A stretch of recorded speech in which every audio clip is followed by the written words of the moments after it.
Hello guys, আজকে একটা নতুন ভিডিও নিয়ে চলে এলাম। ভিডিওটা হচ্ছে এই যে গাড়িটা আপনারা দেখতে পাচ্ছেন, এই গাড়িটা হচ্ছে 2010-এর মডেল হুন্ডাই i20 আছে।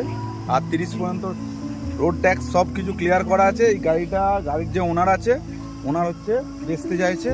উনি যখন কিনেছিলেন গাড়িটা 2.5 লাখ টাকা দিয়ে কিনেছিলেন, উনি 2 লাখ টাকা দাম দিতে চাইছেন। ওনার নাম প্রদীপ ব্যানার্জি। বক্সে আপনারা কমেন্ট করতে পারেন, ঠিক আছে? গাড়িটা দেখি, গাড়িটা একটু দেখাই।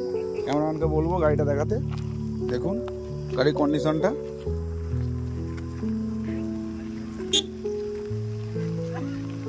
ভেতরের ইন্টেরিয়রগুলো দেখছেন, একদম ওকে আছে, কোনো চাপ নেই।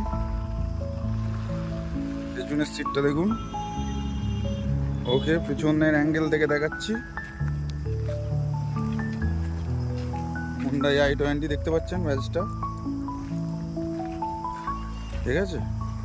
যদি কেউ ইচ্ছুক ব্যক্তি থাকেন তাহলে ইনবক্সে আমাকে কমেন্ট করে জানান, আমি বা আপনার মোবাইল নাম্বার দেন, আমি আপনার সাথে কথা বলে নেব, ঠিক আছে?